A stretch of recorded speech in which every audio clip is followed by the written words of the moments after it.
আমার ছেলে জায়ান সাখাওয়াতের জন্য রাজকন্যা খুঁজে আনবো। কোনো জ্যানতেন মিডল ক্লাস ফ্যামিলি মেয়েকে আমার ছেলের আশেপাশে তো সহ্য করতে পারি না, সেখানে এদের আবার আমার ছেলের বউ বানাবো? ভাবলেন কিভাবে আপনি? আর এসব ঘটকালি আমার ছেলের জন্য করবেন না। আমি কি কোনোদিন বলেছি আমার ছেলের বিয়ে দেব আমি? তাহলে কেন এসেছেন? কোনো দরকার নেই এসবের, বুঝেছেন? আর ওর জন্য আমি নিজেই রাজকন্যা খুঁজে আনবো, তাতে আমার কারো সাহায্যের প্রয়োজন নেই। আপনি এখন আসতে পারেন। মিসেস সুহানা সাখাওয়াতের কথায় ঘটক নিয়াজউদ্দিন অপমানিত বোধ করলেন। এই বাড়ির ছেলের জন্য 2-4টে সম্বন্ধ নিয়ে এসেছিলেন তিনি। বড়লোক মানুষ, যদি এই বাড়ির ছেলেটার বিয়ে পাকাপোক্তভাবে করতে পারে তাহলে বড় অঙ্কের একটা সম্মানই পাবেন, সেই আশাতেই এসেছিলেন। কিন্তু তাকে যে এভাবে অপমানিত হতে হবে ভাবেননি তিনি। মুখ শুকনো করে তিনি উঠে দাঁড়ালেন, তারপর বেরিয়ে গেলেন বাড়ি হতে। যেতে যেতে মনে মনে বলে গেলেন, অহংকার পতনের মূল। একদিন আপনি এমনভাবে মুখ থুবড়ে পড়বেন যে উঠে দাঁড়াতে পর্যন্ত পারবেন না। নিয়াজউদ্দিন চলে গেলেন। তাকে যেতে দেখেই মিসেস সুহানা সাখাওয়াত চেঁচিয়ে ডেকে উঠলেন, রিনি, আয় রিনি, জলদি এদিকে আয়। রিনি নামের মেয়ে মিসেস সুহানা সাখাওয়াতের হুঙ্কারে ছুটে চলে এলো, কারণ 1 মিনিট দেরি হলে যে তারই বিপদ। রিনি আসতেই মিসেস সুহানা সাখাওয়াত বললেন, this sofa should be cleaned right now. যত সব ফকিনের বাচ্চারা আমার বাড়িটা এসে নোংরা করে যায়। মিসেস সুহানা সাখাওয়াত চলে গেলেন, আর রিনি তার মতো কাজ করতে লাগলেন। এদিকে রান্নাঘর থেকে মিসেস মিলি সাখাওয়াত এইসব দেখে দীর্ঘশ্বাস ফেললেন। মিসেস সুহানা সাখাওয়াত হলেন ওনার বড় জা, এই বাড়ির প্রধান কর্তা নিহাল সাখাওয়াতের স্ত্রী। আর মিসেস মিলি সাখাওয়াত হলেন নিহাল সাখাওয়াতের ছোট ভাই নিহাল সাখাওয়াতের স্ত্রী। মিসেস মিলি সাখাওয়াত বিড়বিড় করে বলেন, আবার কেন যে এত অহংকার? মানুষকে যে তিনি কেন এত ছোট করে দেখেন? কবে যে এমন দিন আসবে যেদিন হবে তার অহংকারের পতন। মিসেস মিলি সাখাওয়াত হতাশার নিঃশ্বাস ফেলে রান্নায় মনোযোগ দিলেন। ভাইয়া, আর কত? আমার মাস্টার্স কমপ্লিট। এইবার তো আমাকে চাকরি করতে দাও। তুমি তো বাবা মায়ের এক সন্তান, আমিও তার সন্তান। তাহলে তুমি কেন একা একা এত কষ্ট করবে? ভাইয়া, না করো না, প্লিজ রাজি হয়ে যাও। আরবি করুণ গলায় কথাগুলো বলে উঠল। বোনের কথা শুনে ফাহিম দীর্ঘশ্বাস ফেলল। একমাত্র আদরের বোন তার।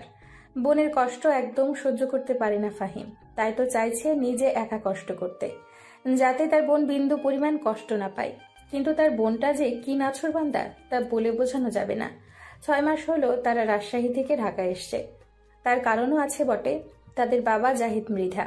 তিনি বছরখানিক হলো তিনি ব্রেন স্ট্রোক করেছিলেন, যার ফলে তিনি ঠিকভাবে হাঁটতে চলতে পারেন না, তবে আবার একেবারে অচলও না।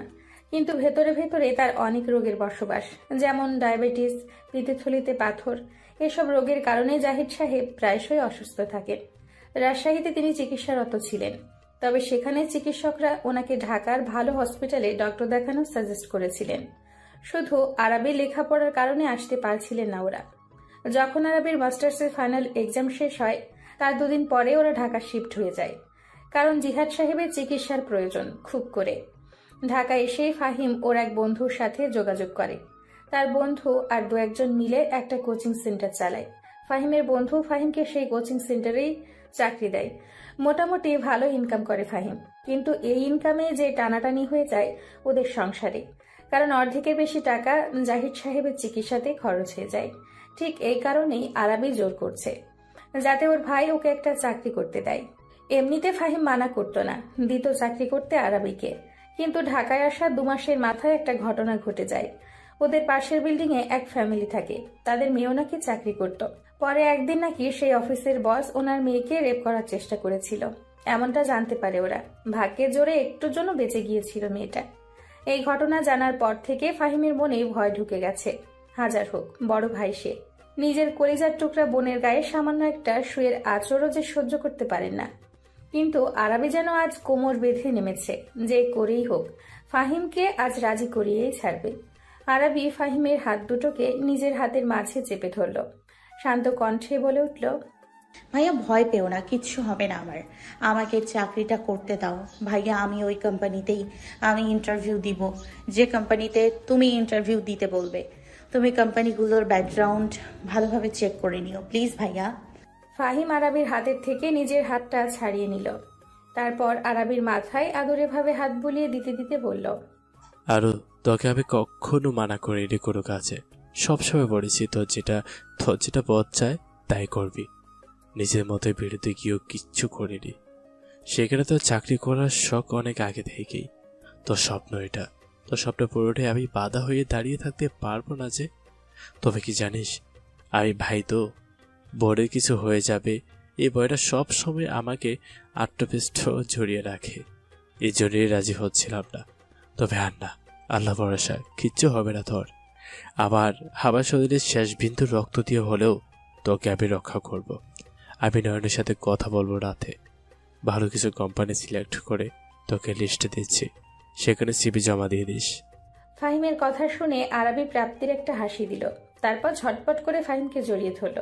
উচ্ছ্বাসিত কণ্ঠে বলে উঠল, থ্যাংক ইউ ভাইয়া, অনেক অনেক thank you. I love you. I love you too. এদিকে নিজেদের রুমের আড়াল থেকে ভাই বোনের এই মিষ্টি মধুর মুহূর্তটা দেখে চোখের কোণে জমা অশ্রু মুছে নিলেন জিহাদ সাহেব আর লিপি বেগম। জিহাদ সাহেব ধরা গলায় বললেন, ছেলে মেয়ে দুটো কবে যে এত বড় হয়ে গেল বুঝতেই পারলাম না। মনে হয় এই তো সেদিন না দুই ভাই বোন আমি কাজের থেকে ফিরে এলে দৌড়ে আমার কাছ থেকে এসে হাত পেতে দাঁড়িয়ে থাকতো চকলেটের আশায়। কেমন যেন চোখের পলকেই ওরা বড় হয়ে গেল। এখন সংসারের দায়িত্ব দুজন ভাগাভাগি করে নিতে শিখে গিয়েছে। লিপি বেগম স্বামীর কাঁধে মাথা রাখলেন, অশ্রুসিক্ত চোখে সন্তানদের দিকে তাকিয়ে বললেন, আমাদের জীবন সার্থক হয়ে গিয়েছে ছেলেমেয়ে দুটোকে মানুষের মতো মানুষ করতে পেরে। এখন শুধু আরবিটাকে একটা ভালো করে বিয়ে দিতে পারলেই হলো। মেয়েটা আমার সহজ সরল, ওর জন্য এমন একটা ছেলে যেন খুঁজে পাই যে ছেলে আমার মেয়েটাকে সবসময় সব বিপদ আপদ থেকে রক্ষা করবে, যেমনটা তুমি করেছো আমায়। সবসময় বিপদ আপদ থেকে রক্ষা করেছো আমাকে আর আমার সন্তানদের। জিহাদ সাহেব মৃদু হেসে স্ত্রীকে একপাশ হতে জড়িয়ে ধরে বলেন, চিন্তা করো না, আমার মেয়ের ভবিষ্যৎ সুন্দরী হবে ইনশাল্লাহ। আল্লাহ তাআলা যা করেন আমাদের ভালোর জন্যই করেন। জিহাদ মৃধা তার স্ত্রী মিসেস লিপি মৃধা, এদের এক ছেলে আর এক মেয়ে, ফাহিম আর আরাবি। এই চারজন নিয়েই তাদের সুখী পরিবার। ছোট্ট এই সংসারে হয়তো অনেক বাধা বিপত্তিতে তারা পড়েন, কিন্তু তাদের মাঝে সুখের কোনো কমতি নেই। দিনকাল তারা বেশ আনন্দের সাথেই পার করেন। সুখী পরিবার। কফি হাতে বারান্দায় দাঁড়িয়ে আছে আরাবি।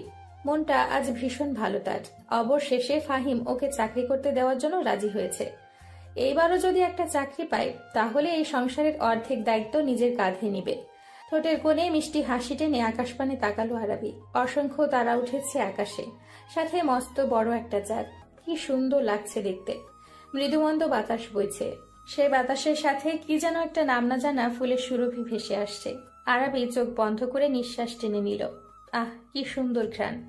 রাজশাহী থাকতে ওদের বাড়িতে একটা বিশাল বড় কাঠগোলাপ ফুল গাছ ছিল। কি সুন্দর থোকায় থোকায় ফুল ফুটে থাকতো, আর আরাবি তা মুগ্ধ নয়নে দেখত। গোলগাল মুখশ্রী, সাদা সিধে ডাগর ডাগর আখি জোড়ায় যেন মেয়েটা রাজ্যের মায়া নিয়ে ঘুরে। নাকের ওই নাকফুলটা যেন জলজল করে মেয়েটার সৌন্দর্য বাড়িয়ে দেয় দ্বিগুণ। গোলাপের পাপড়ির ন্যায় ওই কোমল ওষ্ঠজোড়ায় যখন হাসি ঢেউ খেলে যায়, সাথে হাওয়ার তালে তালে কালো কুচকুচে কেশরাশিগুলো দুলে ওঠে, তখন যেন আস্ত একটা আদুরে রাজকন্যা লাগে মেয়েটাকে। কিন্তু এই সৌন্দর্য যদি কোনো পুরুষ মনে নজর দিয়ে দেখত তবে নিশ্চিত প্রেমে পড়ে হাবুডুবু খেত এক একজন। কিন্তু মানুষ তো সাদা চামড়ার পূজারী। শ্যামাঙ্গিনী আরবের সৌন্দর্য তারা বুঝবে কিভাবে? মেয়েটা যেন নিজেই আস্ত এক স্নিগ্ধ কাঠগোলাপ, আর সেই স্নিগ্ধ কাঠগোলাপের স্নিগ্ধতা বুঝতে পারবে এমন কি কেউ আছে এই জগতে? কেউ কি আছে যে শ্যামাঙ্গিনী আরবিকে ভালোবেসে নিজের মনের কুঠুরির মালিকানা দিয়ে দিবে? আছে কি? সকালবেলা নাস্তা করার জন্য আরাবি, ফাহিম, জিহাদ সাহেব আর লিপি বেগম একসাথে বসেছেন।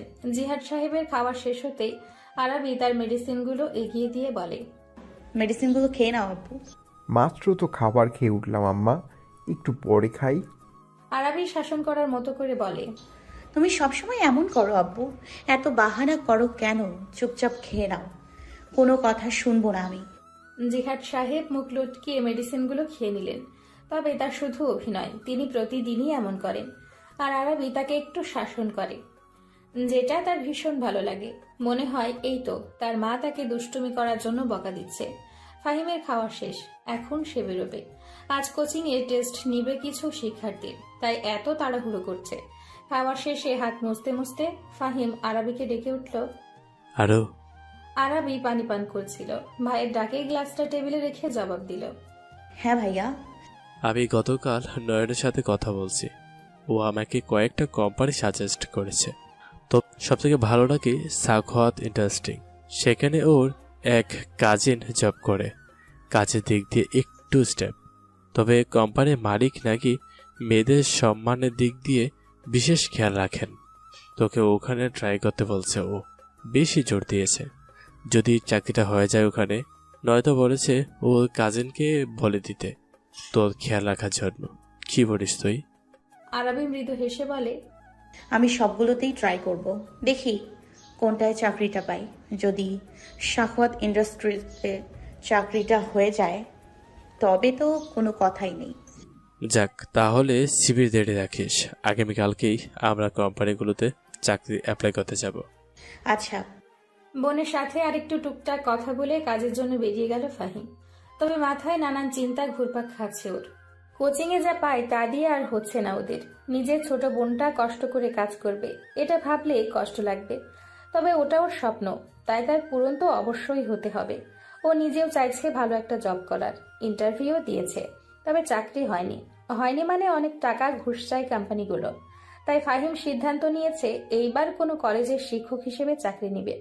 ওর বন্ধু নয়নের সাথে কথা বলেছে ও। দুটো কলেজ আছে যেখানে ও চাকরি পেতে পারে। এইবার বাকিটা উপরওয়ালার হাতে, দেখা যাক কি হয়। নানান চিন্তা করতে করতে ফাহিম কোচিং সেন্টারে এসে পৌঁছলো। ক্লাস শুরু হওয়ার এখনো 15 মিনিট বাকি। ভাবলো একটু জিরিয়ে নেওয়া যাক, তাই ফাহিম অফিস রুমে চলে গেল। না, আর কেউ আসেনি। তাড়াহুড়ো করে কোচিংয়ে এসে পৌঁছালো নূর। পুরো নাম মেহজানুর শাখাওয়াত। এইবার অনার্স প্রথম বর্ষে পড়ে সে। আজ তার টেস্ট আছে, তাই তো তাড়াহুড়ো করছে। তবে এর থেকেও বড় কারণ হলো তার একজনকে দেখতে হবে।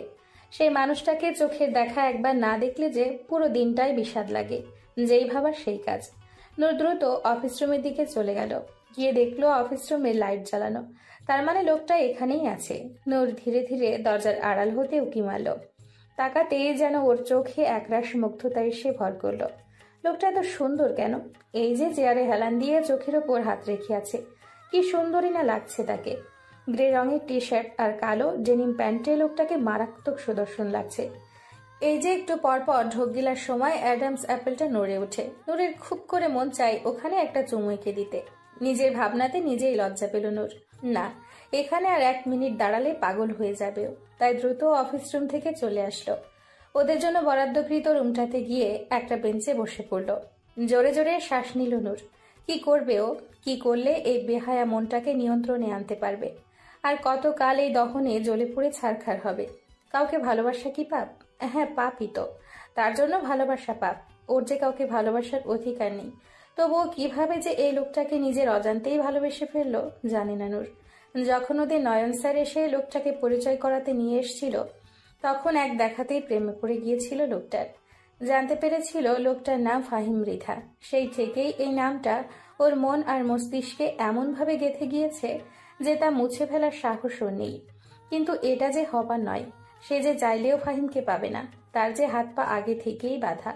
কথাগুলো যতবার ভাবে নূরের কান্না পায়, ভীষণ রকম কান্না পায়। রুমে থাকলে একা একা কাঁদেও অনেক। এই যে এখনো চোখ ভরে আসতে চাইছে নূরের, তারপরেও নিজেকে সামলে নিল। কিন্তু হায়, যেভাবে চোখের অশ্রুগুলোকে সামলালো, সেভাবে যদি এই মনটাকে আর অনুভূতিগুলোকে সামলাতে পারত। ক্লাসে সব স্টুডেন্টরা এসে পড়েছে। নূর ঠিকঠাক হয়ে বসলো। একটু পরেই ফাহিম আসলো, হাতে তার প্রশ্ন। টেস্ট নিবে যে। নূর আর চোখে এক পলক তাকিয়ে দৃষ্টি সরিয়ে নিল। পুরো ক্লাসে আর একবারও তাকালো না, কারণ তাকালে যে সর্বনাশ। দেখতে দেখতে কয়েকটা দিন কেটে গেল। মোট 4টা কোম্পানি সিলেক্ট করেছিল ফাহিম।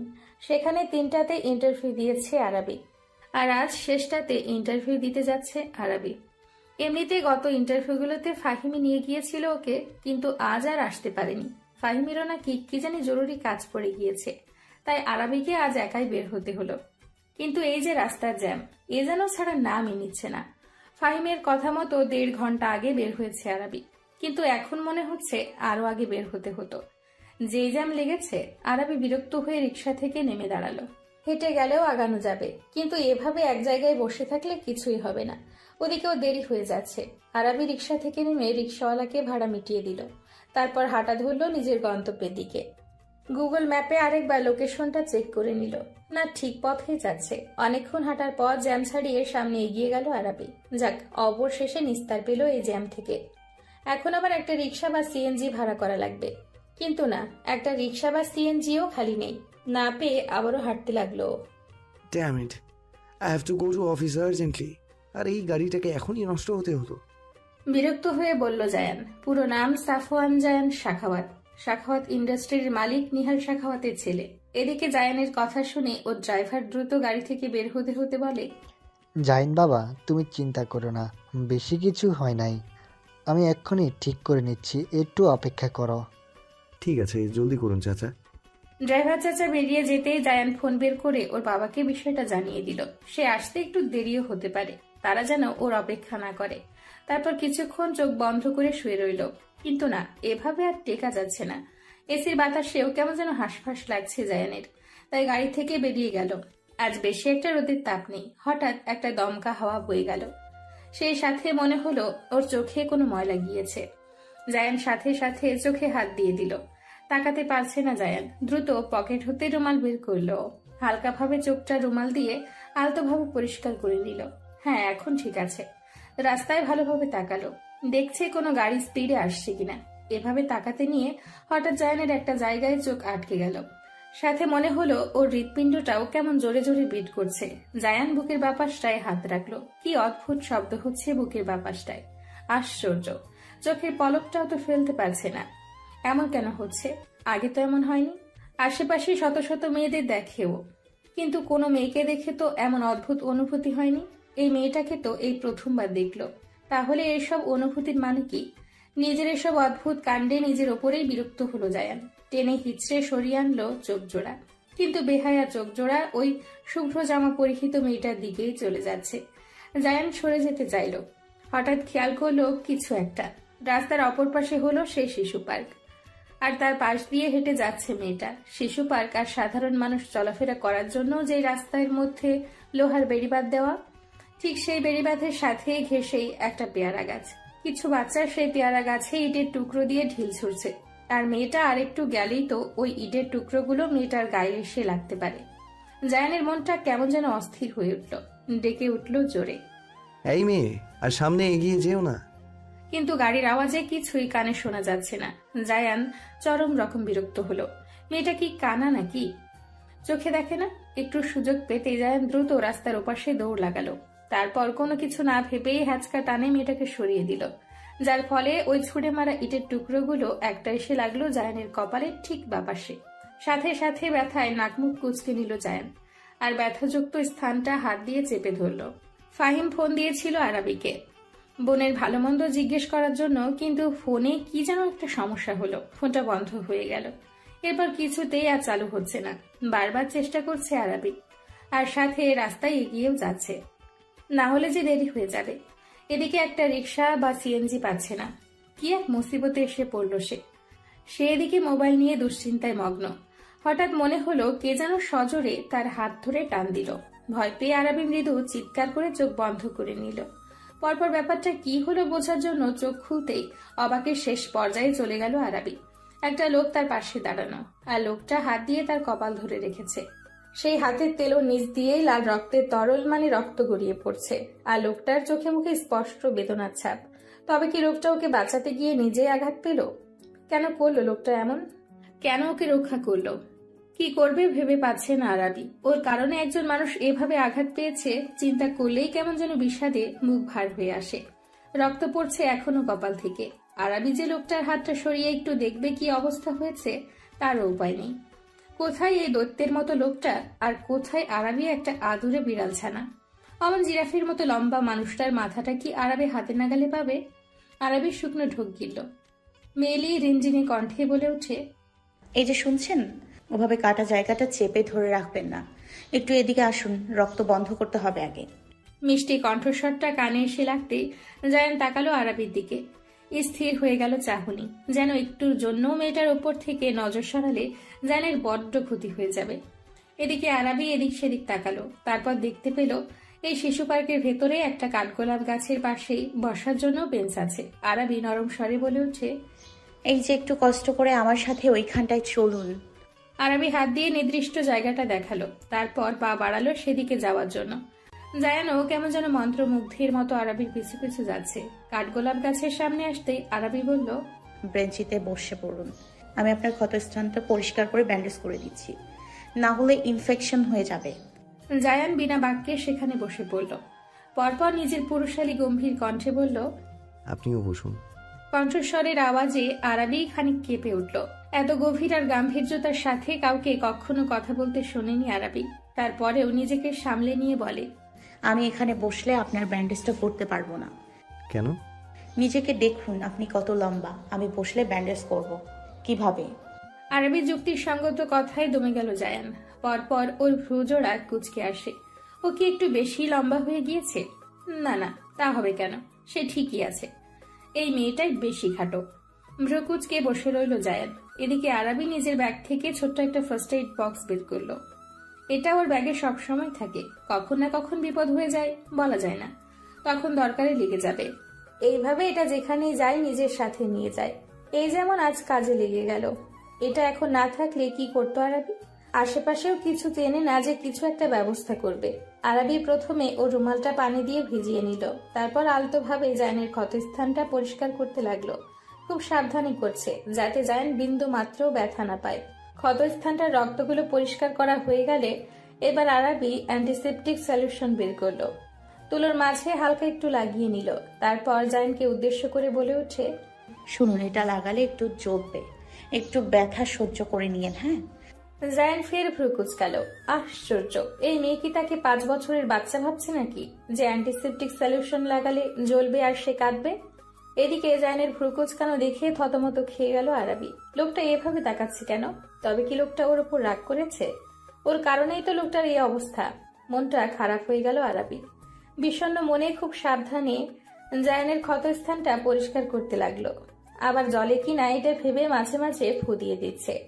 এমন সময় দমকা হাওয়া বয়ে গেল। কাঠগোলাপ গাছটা থেকে ঝরে পড়লো বেশ কয়েকটা কাঠগোলাপ। বাতাসের কারণে আরবির মাথায় ওড়না দিয়ে ঘুমটা দেওয়া ছিল, তা মাথা থেকে পড়ে গেল। আরবির ছোট চুলগুলো ছোটাছুটি করতে লাগলো। আর ঝরে পড়া কাঠগোলাপ ফুলগুলোর মাঝে একটা ফুল এসে পড়লো আরবির চুলের ভাঁজে।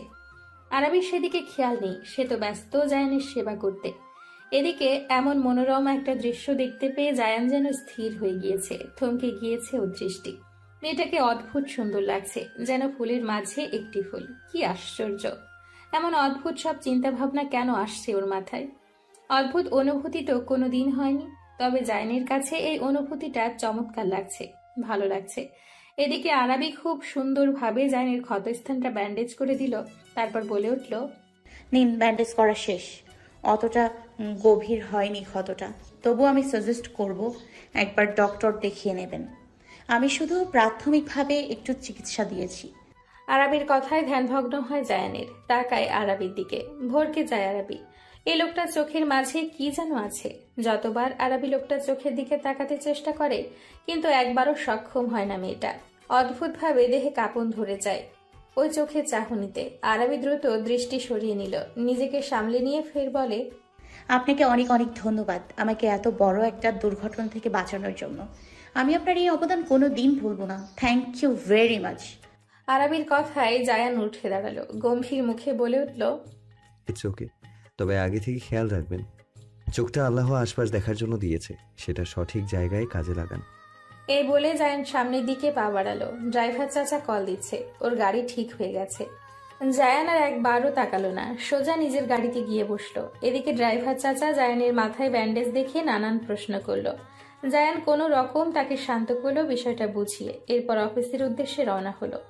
অফিসে আসতেই সবাই জায়ানকে গুড মর্নিং উইশ করলো। আর বেশি কিছু জিজ্ঞেস করার সাহস পেল না তারা, কারণ জায়ান বেশি কথা বলা পছন্দ করে না। অফিসে এসে জায়ান সবার আগে নিজের বাবার কেবিনে গেল। নিহার সাহেব তো ছেলের মাথায় ব্যান্ডেজ দেখে অস্থির হয়ে উঠলেন। জায়ান, এটা কি করে হলো? আবার কি কোথাও মারামারি করেছো তুমি? জায়ান বিরক্ত হলো তার বাবার কথায়, বলল, do you think I am still a kid? What's the point of asking this question বাবা? তাহলে মাথায় আঘাত পেলে কিভাবে?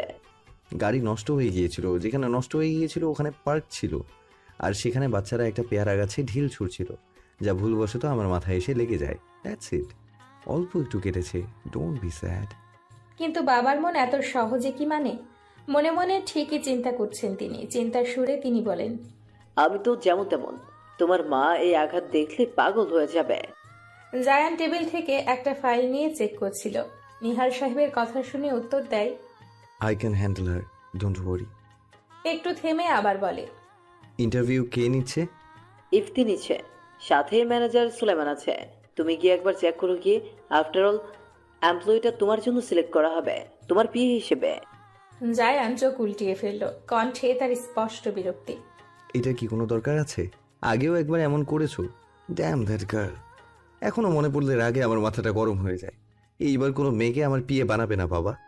নিহার সাহেব দীর্ঘশ্বাস ফেললেন, বললেন, আব্বু, যদি কেউ নিজের যোগ্যতায় চাকরিটা পায় তাকে কিভাবে মানা করা যায় বলো? আগের বারও তুমি একই কথা বলেছো, তার নমুনা নিশ্চয়ই দেখেছিলে। হ্যাঁ মানছি, ওই মেয়েটা খারাপ ছিল, তাই বলে একজন দিয়েই কি তুমি সবাইকে জাজ করতে পারো না? তোমার মা, ছোট আম্মু, নূর, ওরা কি ওই মেয়েটার মতো বলো? জায়ান এই বিষয়ে আর কথা বাড়াতে চাইছে না, তাই কেবিন থেকে বের হতে হতে বলে, I don't want to take about this anymore. I'm going to my cabin. আজ বাড়ি চলে যাও, অফিস করার দরকার নেই। নিহার সাহেব চিন্তিত হয়ে কথাটা বললেন, কিন্তু কে শুনে কার কথা? জায়ান নিজের মন মতো চলে গেল। নিহার সাহেব ছেলের প্রস্থানের দিকে তাকিয়ে হতাশার নিঃশ্বাস ছাড়লেন। এই ছেলেটা যে কিভাবে এমন গম্ভীর রকচটার স্বভাবের হয়েছে কে জানে। ছেলেটাকে নিয়ে তার ভীষণ চিন্তা হয়। ছেলেটাকে বিয়েও দিতে চাইছেন তিনি। শুনেছে বিয়ে করলে নাকি ছেলেরা ভালো হয়ে যায়, কিন্তু ছেলে তার 32 বছরে পা দিয়ে ফেলেছে। কিন্তু বিয়ের কথা শুনলেই রেগে মেগে আগুনের গোলা হয়ে যায়। কি যে করবে সে এই ছেলেটাকে নিয়ে? আমাকে ভেতরে যেতে তো দেবেন, এভাবে গেটের কাছ থেকে তাড়িয়ে দেওয়ার মানে কি? আরাবির কণ্ঠে স্পষ্ট কান্নার আভাস। এই কোম্পানিতে চাকরি নেওয়ার অনেক ইচ্ছে আরাবির। ফাহিমও খুব করে চায় এই কোম্পানিতে যেন আরাবি চাকরিটা পায়, কিন্তু এভাবে যে দোরগড়ায় এসে ওকে ফিরে যেতে হবে এটা কোনোভাবেই মানতে পারছে না আরাবি।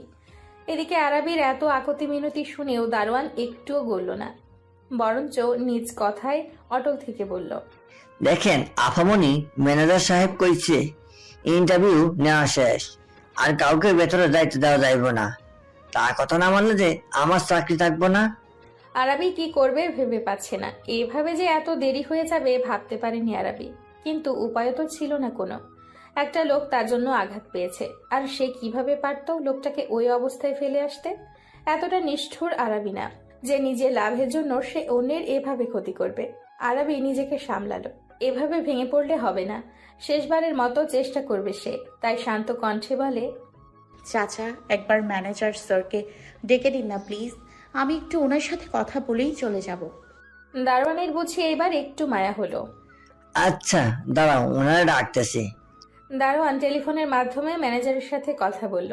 মিনিট 15 পর ম্যানেজারকে দেখা গেল। স্বস্তি নিঃশ্বাস ফেলল আরাবি। যাক, ম্যানেজার এসছে, দেখা যাক এইবার কিছু করতে পারে কিনা। ম্যানেজার এসে বলেন, কি সমস্যা? এভাবে আমাকে নিচে ডাকলে কেন? দারোয়ান আরাবিকে দেখিয়ে বলে, এই আফামনি আপনার সাথে দেখা না করে এইখান থেকে যাইব না, যে ধরছে, তাই তো উপায় না পাইয়া আপনারা ডাকলাম। ম্যানেজার বোধ হয় বেজায় বিরক্ত হলেন এমন কথা শুনে। তারপরেও ভদ্রতার সহিত কথা বলতে লাগলেন, কারণ সে যদি কোনো মেয়ের সাথে খারাপ ব্যবহার করেছে এই কথা তার স্যারের কানে যায়, তবে তার চাকরিটা আর থাকবে না। তিনি বলেন, জি বলেন, কি দরকার আমাকে দিয়ে? আরাবি জিহ্বা দিয়ে ঠোঁটজোড়া ভিজিয়ে নিল, তারপর বিস্তারিতভাবে বিষয়টা খুলে বলল ম্যানেজারকে। সব শুনে ম্যানেজার বলেন, বুঝলাম বিষয়টা, তবে এখন আমার হাতে আর করার কিছুই নেই। আপনি টাইম মতো পৌঁছাতে পারেননি, এটা আপনার প্রবলেম। এখানে আমার কি করার বলুন? তাছাড়া ইন্টারভিউ নেওয়াও শেষ।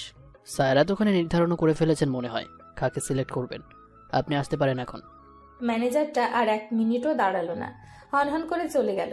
এদিকে আরাবি আর সুযোগও পেল না কিছু বলার। মনটা বিষণ্ণতায় ছেয়ে গেল আরাবির। আজকের মতো এত মন খারাপ তার কোনো দিন হয়নি। কি জবাব দিবে ফাহিমকেও? প্রথমবার ফাহিমকে ছাড়া কোনো কাজে বেরিয়েছে আরাবি, আর সেটাও ঠিকঠাক করতে পারল না। তাহলে চাকরিটা করবে কিভাবে? ওর মন খারাপটা মনে হয় আকাশটা অনুভব করলো, তাই তো ঝোড়ো হাওয়া বইতে শুরু করলো। এরপরেই ঝুমঝুমিয়ে নামলো অঝোর ধারায় বৃষ্টি, ভিজিয়ে দিল আরাবিকে। আকাশের দিকে তাকালো আরাবি, কিন্তু বৃষ্টির প্রকোপের কারণে ঠিকঠাক তাকাতেও পারছে না। আরাবি মলিন হাসলো, মনে মনে আওড়ালো, আকাশটা আজ রাগ করেছে, কাঁদছে অঝোর ধারায়, মনটা আমার উদাস তাই কেমনে বলো সারাই, এমন ক্ষণে গৃহকোণে থাকতে চায় না মন, মেঘলা আকাশ বলো তো দেখি, আমিও যদি কাঁদতে থাকি লাগবে তোমার কেমন। আর কিছু ভাবলো না আরাবি, এখন বাসায় ফিরতে হবে। রিক্সা বা সিএনজির জন্য দাঁড়িয়ে রইল, কিন্তু আজ যেন রিক্সা সিএনজিওয়ালারা ওর সাথে শত্রুতাম করছে। কিছুতেই আরাবি একটা রিক্সা বা সিএনজি পাচ্ছে না। হেঁটে হেঁটে ম্যানেজারের সাথে কথা বলছে জায়ান। ওর অনুপস্থিতিতে কি কি হয়েছে তা জেনে নিচ্ছে। ওর উদ্দেশ্য ইফতির কাছে যাবে, কারণ ইন্টারভিউটা ওই নিয়েছে। জায়ানদের অফিসের বিল্ডিং এর সামনে দেওয়ালটা পুরো কাচের, অনায়াসে বাহিরের সব দেখা যায়। এভাবেই জায়ান হাঁটতে হাঁটতে বাহিরের দিকে তাকিয়ে চোখ সরিয়ে নেয়, কিন্তু কিছু একটা দেখতে পেয়ে আবারও থেমে যায় জায়ান। পূর্ণ দৃষ্টিতে সেদিকে তাকায় জায়ান। না, ভুল দেখছে না, এটা সকালের সেই মেয়েটাই। কিন্তু এই মেয়ে এখানে কি করছে, আর এমন বৃষ্টির মাঝে দাঁড়িয়ে আছে কেন? পাগল নাকি? যদি ঠান্ডা লেগে যায়, যদি জ্বর আসে, তখন কি হবে? জায়ান ম্যানেজারকে ডেকে বলল, সুলাইমান সাহেব। ম্যানেজার সুলাইমান দ্রুত জবাব দিলেন, জি স্যার। জায়ান হাতের ইশারায় আরাবিকে দেখালো, তারপর বলল, ওই মেয়েটা আমার অফিসের সামনে কি করছে, খবর নিয়ে আসুন তো। ম্যানেজার সুলাইমান মেয়েটাকে দেখে নিল, আরাবিকে চিনতে পেরেই বলল, আরে স্যার, মেয়েটা আমাদের অফিসেই এসেছিল। ইন্টারভিউ দেওয়ার ক্যান্ডিডেটদের মাঝে এই মেয়ের নাম ছিল, কিন্তু ঠিক টাইমে আসতে পারেনি। সব শেষ তখন এসেছে, তাই আমি মানা করে দিয়েছি। সব শুনে কেন যেন জায়ানের প্রচুর রাগ লাগলো। রাগী চোখে তাকালো ম্যানেজার সুলাইমানের দিকে, এমন ভাবে তাকালো যেন অনেক বড় কোনো অপরাধ করে ফেলেছে সে। সুলাইমান শুকনো ঢোক গিল, কাপা গলায় বলতে চাইলো, স্যার আমি মিসবিহেভ করিনি তো, ভালোভাবেই বলে।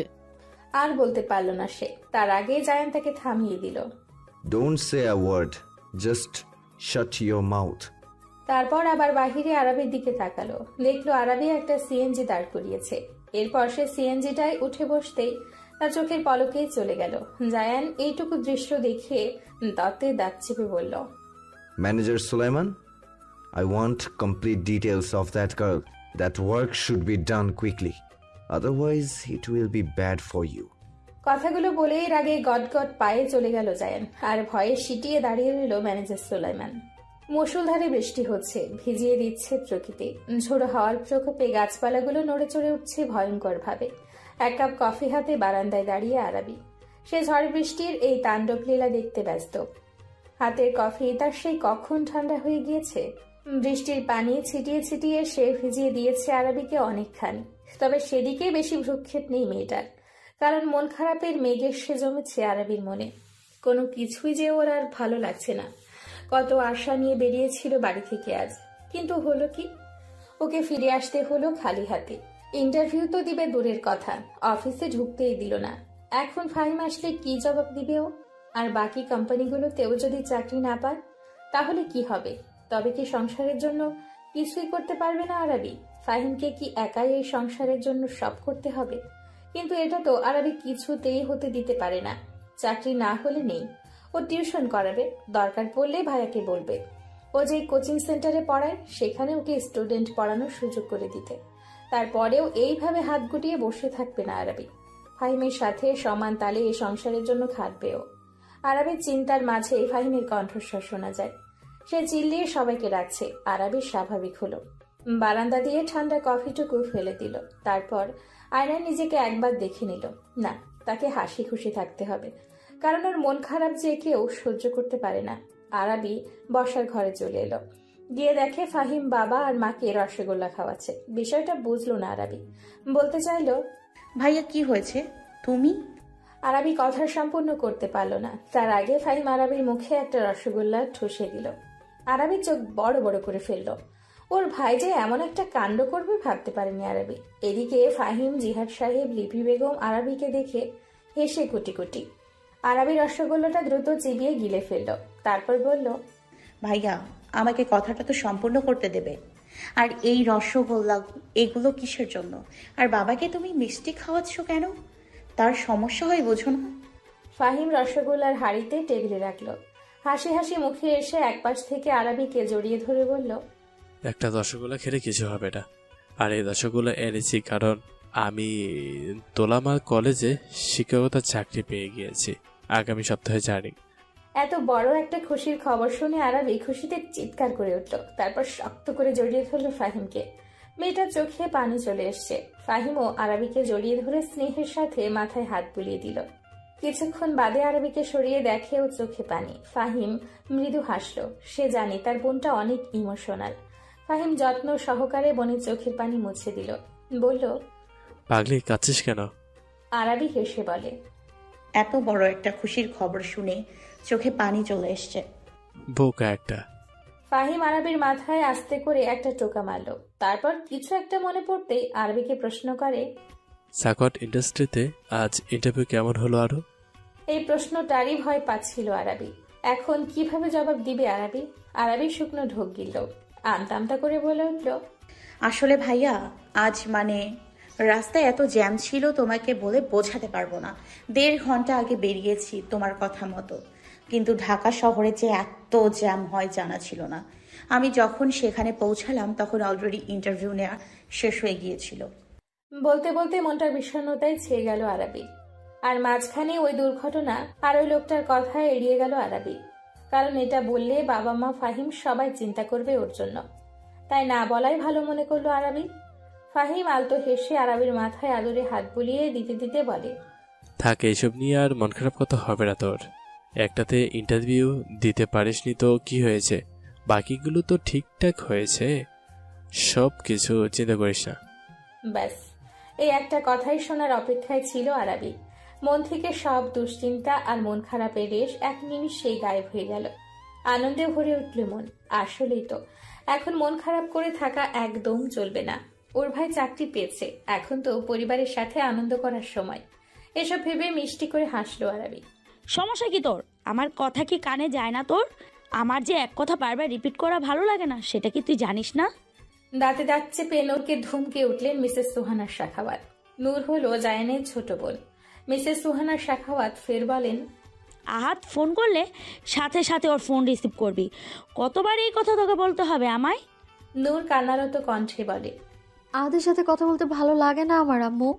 নূরের মুখে এই কথা শুনে মিসেস সুহানা শাখাওয়াত নূরের মুখটা শক্ত করে চেপে ধরলেন। রাগী গলায় বললেন, ভালো লাগে না মানে? কেন ভালো লাগে না? বাহিরে কি কোনো নাগর জুটিয়েছিস নাকি? যদি এসব করে থাকিস আমি আগে ওয়ার্নিং দিয়ে দিচ্ছি, সব কিছু বাদ দিয়ে দে। আহাদের সাথেই তোর বিয়ে হবে। ভেবেছিলাম তোর অনার্স কমপ্লিট হলেই বিয়েটা দেব, কিন্তু তুই যে রং তামাশা শুরু করেছিস। অনার্স ফার্স্ট ইয়ারের ফাইনাল এক্সাম শেষ হলেই তোর আর আহাদের বিয়েটা আমি দিয়ে দেব। নূরকে এক প্রকার বিছানায় ছুঁড়ে মারল মিসেস সুহানা শাখাওয়াত। নূর সেভাবে পড়েই কাঁদতে লাগলো। মিসেস সুহানা চলে যেতে গিয়েও থেমে গেলেন। নূরের কাছে এসে ভয়ঙ্কর এক হাসি দিয়ে বলেন, আর এই কথা যদি জায়ান আর তোর বাবার খানে জায়ানও না যায় তাহলে ভালো হবে না কিন্তু নূর। আর তাছাড়া এদের এসব বিষয়ে জানলে আমারও তেমন কোনো আপত্তি নেই। আমিও তাদের বলবো তাদের বাড়ির মেয়ে এঙ্গেজ হওয়ার সত্ত্বেও বাহিরে নাগর জুটিয়ে বেড়ায়। হনহন করে চলে গেলেন মিসেস সুহানা শাখাওয়াত। এদিকে নূর বালিশে মুখ গুজে চিৎকার করে কেঁদে উঠল। তার যে আর এসব সহ্য হচ্ছে না। ও একটু শান্তিপূর্ণভাবে বাঁচতে চায়, নিজের মতো করে সব করতে চায়, কিন্তু তা যে হবার নয়। কেন এমন হলো ওর সাথে? কেন ওর এই যন্ত্রণাটুকু ওর ভাই আর বাবাকে চাইলেও বলতে পারে না? নিজের ভালোবাসার মানুষটাকেও আপন করে পাবার দুঃসাহস করতে পারে না। আজ পারছে না ও। এবার মরলেই কি ও শান্তি পাবে? কাঁদতে লাগলো নূর। অফিস থেকে মাত্রই বাসায় ফিরল জায়ান। এসে সোজা উপরে নিজের রুমে যাওয়ার জন্য পা বাড়ালো, কিন্তু দোতলায় ওঠার সময় সিঁড়ির দোরগোড়ায় দেখা হয়ে যায় মিসেস সুহানা শাখাওয়াতের সাথে। তিনি নূরের রুম থেকে বের হয়ে নিচে নামছিলেন। জায়ানের দিকে তাকাতেই তার চোখ কপালে উঠে যায়। জায়ানের কপালে ব্যান্ডেজ দেখে অস্থির হয়ে বলে উঠলেন, বাবা, এটা কিভাবে হলো? কার এমন সাহস হলো? জায়ান বাবা, খুব লেগেছে বাবা, কতখানি কেটেছে বাবা? ব্যথা করছে? এই রেনি, মিলি, ডক্টরকে ফোন কর। ইফতি কোথায়? ও আসেনি? কোথায় আছে? আজ অফিসে এমনিতেই অনেক চিল্লাপাল্লা করেছে জায়ান, সেই কারণে গলাটাও ব্যথা করছে। কাজে মনোযোগ দিতে পারেনি একদম। বারবার ওই মেয়েটার চেহারা ভেসে উঠে চোখের সামনে। কি হচ্ছে এসব ওর সাথে? কেন হচ্ছে সেটাই বুঝতে পারছে না জায়ান। তাই তো নিজের রাগ অন্যের উপর ঝেড়েছে। জায়ান বিরক্তিকর কণ্ঠে বলে, mom, I am very tired now. Let's talk about this tomorrow. আর ইফতি ওর বন্ধুদের সাথে আড্ডা দিতে গিয়েছে। বেচারা আজ সারাদিন অনেক কাজ করেছি, একটু রিফ্রেশমেন্টের দরকার। মিসেস সুহানা মিথ্যে মিথ্যে একটু কান্নার অভিনয় করে বলেন, আচ্ছা বাবা, যাও রুমে গিয়ে ফ্রেশ হয়ে নাও। আমি সুমনকে দিয়ে খাবার পাঠিয়ে দেবো তোমার রুমে। জায়ান চলে গেল নিজের রুমে। রুমে আসতেই গায়ের কোটটা খুলে লন্ড্রি বাস্কেটে ছুঁড়ে মারল। তারপর শার্টের বুক পকেটে হাত দিল, সেখান থেকে একটা রুমাল বের করলো। রুমালের ভাঁজটা খুলল জায়ান। সেখানে একটা নেতিয়ে যাওয়া কাঠগোলাপ ফুল। এটা সেই ফুল যেটা আরাবির চুলের মাঝে এসে ঝরে পড়েছিল। জায়ান খুব কৌশলে ফুলটা নিয়েছিল আরাবির চুল থেকে। মেয়েটা বিন্দু মাত্র টের পায়নি। জায়ান বুকশেলফের কাছে এগিয়ে গেল, সেখান থেকে ও ডায়েরিটা হাতে নিল। ফুলটা ডায়েরির ভাঁজে রাখতে রাখতে জায়ান ধীর আওয়াজে বলে উঠল, জানি না তুমি কে, তোমার নাম কি, আর আমি বা কেন এই ফুলটাকে এনে এইভাবে যত্ন করে রাখছি। শুধু এটুকু জানি, এই কাঠগোলাপটা যদি না নিয়ে আসতাম তো অনেক বড় কিছু হারাতাম আমি। জানি না মেয়ে, কিন্তু তোমাকে ঠিক এই স্নিগ্ধ কাঠগোলাপ ফুলটার মতোই স্নিগ্ধ লেগেছিল। কথাগুলো বলে জায়ান কাঠগোলাপটা ও ডায়েরির ভাঁজে যত্ন করে রেখে দিল। গভীর তন্দ্রায় আচ্ছন্ন আরাবি। গতকাল অনেক রাত করে ঘুমিয়েছে ওদের বাড়ির সবাই। অনেকদিন পর একসাথে মাঝরাত পর্যন্ত মুভি দেখেছে। আগে প্রায়শই দেখত, কিন্তু যখন থেকে জিহাদ সাহেব অসুস্থ হলেন এরপর থেকে রাত জাগা ছেড়ে দিলেন সবাই। কারণ বেশি রাত জাগা জিহাদ সাহেবের শরীরের জন্য ভালো না।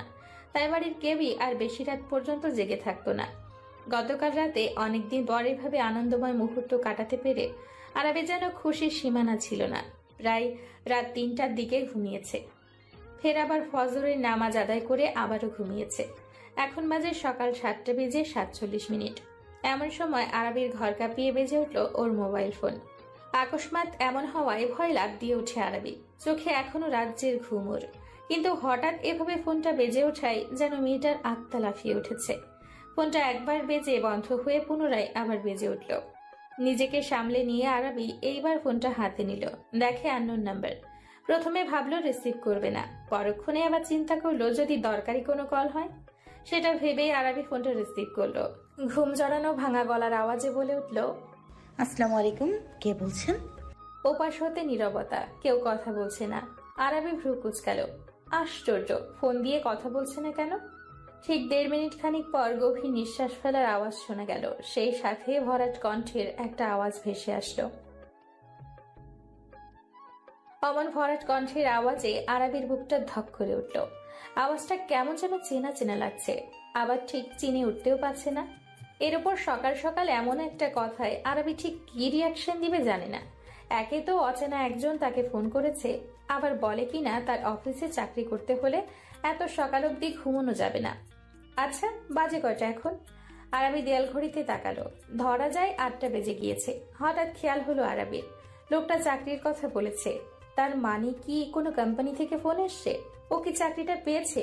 আরাবি খুশিতে বাকবাকুম করে উঠল। উচ্ছ্বাসিত কণ্ঠে বলে ওঠে, জি স্যার, বুঝতে পেরেছি স্যার, আমার চাকরিটা কি হয়ে গিয়েছে? ওপাশ থেকে সময় নিয়ে জবাব আসলো। সাথে সাথে আরাবির মুখটা একটুখানি হয়ে গেল। যাক, এটাও বাদ।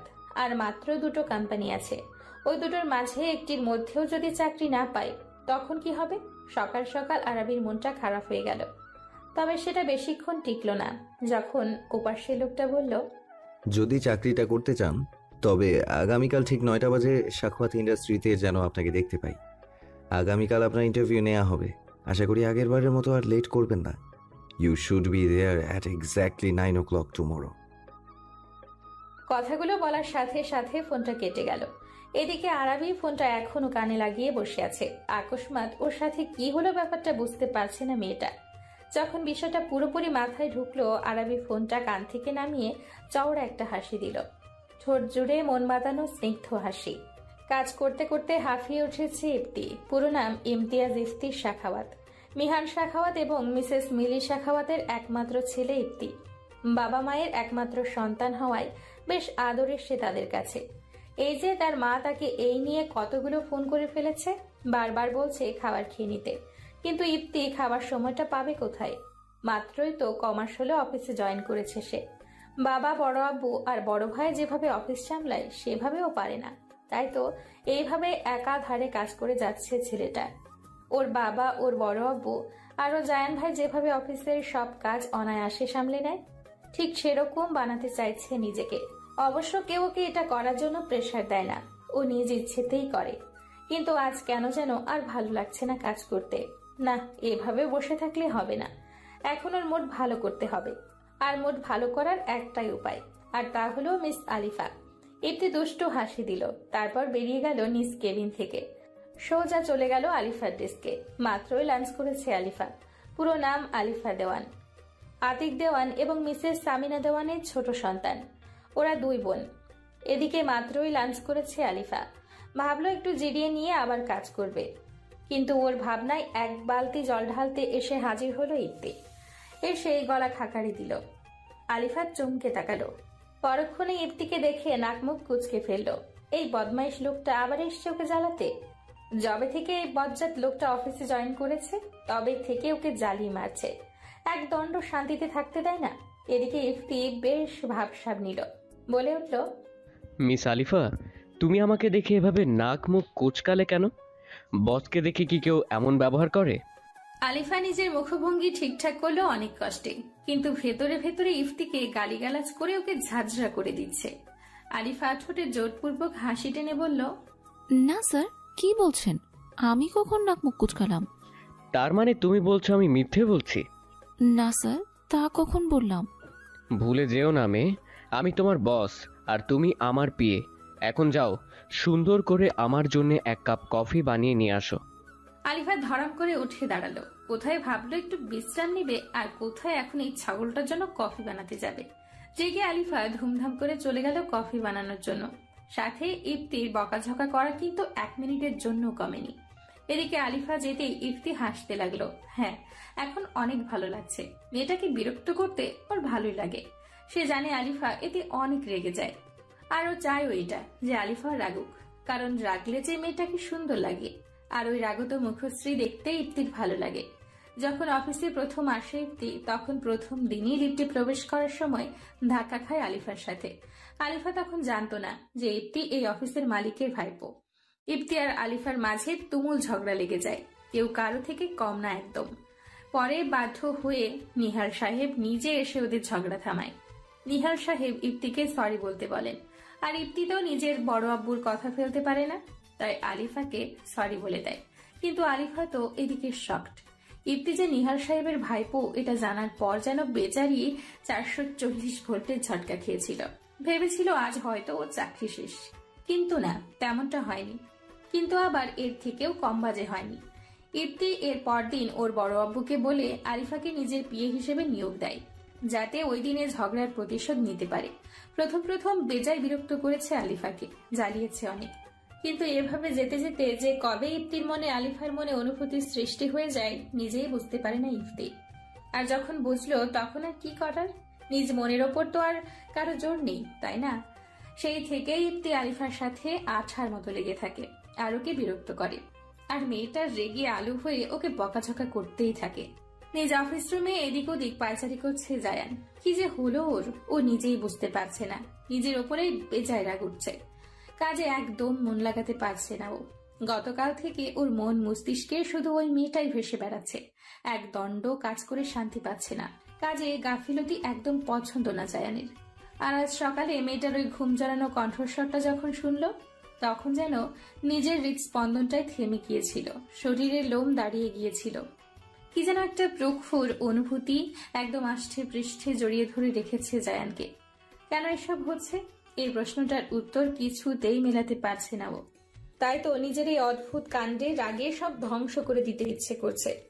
জায়ান টেবিলে রাখা ফুলদানিটা সজোরে ছুঁড়ে মারল। রেগে দাঁত খিচিয়ে বলে উঠল, This damn feeling is driving me crazy. Who are you, girl? Why are you wandering in my mind like this? I want the answer. I want it. না, এভাবে আর চলবে না। এখনো সব প্রশ্নের উত্তর শুধু একজনই দিতে পারবে, আর সেটা আর কেউ না, ওর বাবা নিহার সাখাওয়াত ছাড়া। নিহার সাহেব গতকাল থেকেই বেশ লক্ষ্য করছেন, ছেলে তার খুব অস্থির হয়ে থাকে। কি নিয়ে যেন শুধু চিন্তা করে। যে ছেলে তার কাজে গাফিলতি পছন্দ করে না, সে ছেলে গতকাল থেকে ঠিকঠাক কাজে মন বসাতে পারছে না। মিটিং রুমেও দু একবার অন্যমনস্ক হয়ে পড়েছিল। হঠাৎ কি হলো ছেলেটার? বাবা তো তিনি, তাই সন্তানের জন্য চিন্তা হয়। অফিস থেকে সবাই ফিরেছেন, ফ্রেশ হয়ে খাওয়া দাওয়া করে সবাই এখন নিজেদের রুমে বিশ্রাম নিচ্ছেন। এমন সময় নিহাল সাহেব নিজ হাতে 2 কাপ কফি বানিয়ে নিলেন। তারপর পা বাড়ালেন ছাদের উদ্দেশ্যে, কারণ তিনি জানেন ছেলে তার দুশ্চিন্তায় থাকলে ছাদে একাকী সময় কাটাতে পছন্দ করে গভীর রাত পর্যন্ত। নিহাল সাহেব ছাদে গিয়ে দেখেন তিনি যা আন্দাজ করেছেন তা কানায় কানায় সঠিক। জায়ান ছাদেই আছে, সাদা ট্রাউজারের সাথে ধূসর রঙের টি শার্টে বেশ সুদর্শন লাগছে জায়ানকে। চাঁদের আলো ছেলেটার গায়ে সে লুটোপুটি খাচ্ছে, এতে যেন জায়ানকে আরো আকর্ষণীয় লাগছে। মাঝে মাঝে নিহাল সাহেবের ইচ্ছে করে জায়ানের দিকে এক দৃষ্টিতে তাকিয়ে থাকতে। ছেলেটা তার অবিকল ওর মায়ের মতো হয়েছে, স্বভাব চরিত্রও অনেকটা মায়ের মতো। নিজের ছেলের মাঝে স্ত্রীর প্রতিচ্ছবি খুঁজে পান তিনি। নিজের ভাবনায় মৃদু হাসলেন নিহাল সাহেব। তারপর সোজা গিয়ে জায়ানের সামনে গিয়ে দাঁড়ালেন। নিহাল সাহেব এসছেন তা বোধহয় টের পেয়েছে জায়ান, তাই তো ওনার দিকে না তাকিয়েই জায়ান বলে, এত রাত অব্দি জেগে কেন আছো আব্বু? তুমি জেগে আছো কেন? পাল্টা প্রশ্ন করলেন নিহাল সাহেব। তারপর একটা কফির কাপ এগিয়ে দিল জায়ানের দিকে। জায়ান কফিটা হাতে নিয়ে এক চুমুক পান করল। বাবার হাতে কফি বরাবরই খুব পছন্দ জায়ানের, এ যেন অমৃত মনে হয়। কফির কাপটা ছাদের রেলিংয়ে রেখে জায়ান গম্ভীর মুখে বলে ওঠে, আমি হঠাৎ করে কেমন যেন নিজেকে গুলিয়ে ফেলছি আব্বু। নিজেকেই নিজে বুঝতে পারছি না। অদ্ভুত একটা অনুভূতি আমার মন মস্তিষ্ক জুড়ে বিচরণ করে বেড়াচ্ছে প্রতিনিয়ত। কিন্তু এটা কিসের অনুভূতি, কেন হচ্ছে সব আমার সাথে, আমি কিচ্ছু বুঝতে পারছি না। গতকাল হঠাৎ একটা অনাকাঙ্ক্ষিত ঘটনা যে এভাবে আমার পুরো সত্তাকে এলোমেলো করে দেবে আমি ভাবতেও পারিনি। নিহাল সাহেব ছেলের এমন অগোছালো কথায় ভরকে গেলেন। হঠাৎ কি হলো ছেলে তার? এতটা অস্থির আর চিন্তিত জায়ানকে তিনি কখনো দেখেনি। নিহাল সাহেব চিন্তিত স্বরে বলে ওঠেন, কি হয়েছে? আমাকে সবটা পুরোপুরিভাবে বিস্তারিতভাবে খুলে না বললে বুঝবো কিভাবে? জায়ান একটা দীর্ঘশ্বাস ফেলল। এখন ওর বাবাই একমাত্র উপায় যার কাছে ওর এই অজানা প্রশ্নগুলোর উত্তর খুঁজে পাবে। জায়ান ধীরে ধীরে গতকালের ওই মেয়ের সাথে ঘটে যাওয়া অনাকাঙ্ক্ষিত ঘটনাটুকু খুলে বলল। এরপর থেকে ওর মন মস্তিষ্কে ওই মেয়েটার আনাগোনা সেটাও বলল। সবটা শুনে নিহাল সাহেব অবিশ্বাস্য চাহনিতে তাকিয়ে আছেন জায়ানের দিকে। ছেলের মুখে যে এমন কথা শুনতে হবে তার, এটা কোনোদিনও ভাবেননি তিনি। চোখ বড় বড় করে জায়ানের পা হতে মাথা পর্যন্ত পর্যবেক্ষণ করলেন তিনি। পরপর হঠাৎ করে উচ্চ স্বরে হেসে উঠলেন। আকস্মাৎ বাবার এমন হাসিতে জায়ান চমকে উঠল। ভ্রু কুচকে তাকালো নিহাল সাহেবের দিকে। আশ্চর্য, তিনি এভাবে হাসছেন কেন? জায়ান বিরক্ত হলো বেশ, বলে উঠল, what kind of behaviour is this আব্বু? আমি এদিকে চিন্তায় পাগল হয়ে যাচ্ছি and you are kidding with me. Nihal সাহেব কিছুতেই নিজের হাসি থামাতে পারছেন না। এদিকে জায়ান তো নিজের বাবার এমন অহেতুক হাসিতে মহাবিরক্ত। ভ্রু কুচকে ফের বলল, থামবে তুমি? কি শুরু করলে? আমার রাগ লাগছে আব্বু। আমি তোমার কাছে সাজেশন চেয়েছি, উল্টো তুমি এইভাবে পাগলের মতো হাসছো। নিহাল সাহেব বুঝলেন ছেলে তার বেজায় খেপে যাচ্ছে, আর হাসা যাবে না, তাহলে রেগে না আবার তার সাথে কথা বলাই বন্ধ করে দেয়। নিহাল সাহেব অনেক কষ্টে নিজের হাসি থামালেন। নিজেকে সামলে নিয়ে মুচকি হেসে বলেন, ছেলে যে তার বাবার মতো একই পথে হাঁটবে তা আমার আগে বোঝা উচিত ছিল, কিন্তু আমি বুঝতে পারিনি। তবে পরিশেষে দেখা যায় আমরা একই ঘাটের মাঝে। জায়ান পূর্ণ দৃষ্টিতে ওর বাবার দিকে তাকালো। তার কথাগুলো ঠিক আয়ত্ত করতে পারলো না। ও জিজ্ঞেস করলো, মানে বুঝলাম না বাবা। আর এসব হেয়ালিপনা না করে সরাসরিভাবে সবটা বুঝিয়ে বলো আমাকে। তুমি প্রেমে পড়েছো জায়ান। প্রথম দেখাতেই মেয়েটাকে নিজের অজান্তেই মনের মাঝে জায়গা দিয়ে ফেলেছ, যাকে ইংরেজিতে বলে লাভ এট ফার্স্ট সাইট। নিহাল সাহেবের মুখে এমন অপ্রত্যাশিত একটা কথা শুনে চমকে উঠল জায়ান। অবিশ্বাস্য নজরে তাকালো বাবার দিকে। পরপর চেঁচিয়ে উঠল উচ্চ স্বরে, What kind of nonsense are you talking about, Abbu? How is this possible? Are you in the right mind? আমার মাথা ঠিকই আছে, ঠিক নেই তোমারটা। কথাটা বলে নিহাল সাহেব রেলিং এর ওপর 2 হাত রাখলেন। ওই তো দেখা যাচ্ছে আকাশে জ্বলজ্বল করতে থাকা সবচেয়ে উজ্জ্বল তারাটা। এটাই তো তার প্রিয়তমা। নিহাল সাহেব বিড়বিড় করলেন, সাথী, তুমি তো আমার থেকে বেশি দূরে না, তবুও কেন তোমায় চাইলে একটুখানি ছুঁয়ে দিতে পারি না আমি? তুমি কি দেখছো সাথী? আমাদের ছেলের মনেও যে বসন্তের ছোঁয়া লেগেছে, ভালোবাসার ফুল ফুটেছে ওর পাথরের হৃদয়ে, যেমনটা ঠিক আমার হয়েছিল তোমার সাথে প্রথম দেখা হওয়ার দিনে। নিহার সাহেব জায়ানের দিকে তাকালেন, হাসি হাসি মুখ করে বলে উঠলেন, তোমার মাকে প্রথম দেখেছিলাম আমাদের ভার্সিটির নবীনবরণ উৎসবের দিন। তোমার মামা সাইফকে তো চেনো, সাইফ আমার বন্ধু ছিল। তোমার মা বেড়াতে এসেছিল ওদের বাড়ি। তোমার মা ভীষণ ঘরকোনো একটা মেয়ে ছিল, সহজে কোথাও যেতে চাইতেন না, তাকে জোর করে ঘুরতে নিয়ে যেতে হতো। ঠিক তেমনটাই হয়েছিল সেদিন। বাড়িতে একা একা পড়ে থাকবে, তাই সাইফের মা আর সাইফ জোর জবরদস্তি করে ওকে আমাদের নবীনবরণ অনুষ্ঠানে নিয়ে এসেছিল। সাইফ যখন তোমার মাকে নিয়ে এসে আমাদের বন্ধু মহলের সাথে পরিচয় করিয়ে দিচ্ছিল, ঠিক তখনই ওই এক দেখাতেই ভালোবেসে ফেলি আমি তোমার মাকে। সারা দিন রাত তোমার মায়ের চেহারা ভেসে বেড়াতো আমার মন মস্তিষ্ক জুড়ে, ঠিক যেমনটা তোমার সাথে হচ্ছে। আমি পাগল প্রায় হয়ে গেলাম, অস্থির হয়ে উঠলাম তোমার মাকে এক পলক দেখার জন্যে। সহ্য করতে না পেরে ছুটতে চলে গেলাম সাইফদের বাড়ি। কিন্তু কি শুনতে পাই, তোমার মা নাকি চলে গেছেন নিজেদের বাড়িতে, ওকে নাকি পাত্রপক্ষ দেখতে আসবে, খুব সম্ভবত বাগদানও সম্পূর্ণ হয়ে যাবে। এটা শুনে আমি বুকের ভিতর কেমন যেন শূন্যতা অনুভব করলাম। এই একটা বাক্য যেন হাহাকার সৃষ্টি করে দিল আমার বুকে। আমি বুঝলাম ওই মেয়েটাকে ছাড়া একদম থাকাও আমার পক্ষে সম্ভব না। ওকে হারিয়ে ফেললে যেন নিজেকেই হারিয়ে ফেলবো আমি। উপায় না পেয়ে সাইফকে সবটা খুলে বললাম। ও শুনে খুব খুশি হলো, কারণ ও তো জানে ছেলে হিসেবে আমি খারাপ না। তবে বেচারা চিন্তায় পড়ে গেল, হঠাৎ করে এখন কিভাবে কি করবে এই নিয়ে। আমি তোমার দাদু আর দাদাকে তৎক্ষণাৎ বিষয়টা জানাই। ছেলের পছন্দই তাদের পছন্দ, তাই তো আমার একবার বলাতেই তারা আমার সাথীদের বাড়িতে চলে গিয়েছিল বিয়ের সম্বন্ধ নিয়ে। আমাদেরও তো কাঠখড় পুরাতে হয়নি। বাবা তখন ছিলেন নামকরা এমপি, তার এক কথাতেই তোমার নানা নানু মেয়ে দিতে রাজি হয়ে যায়।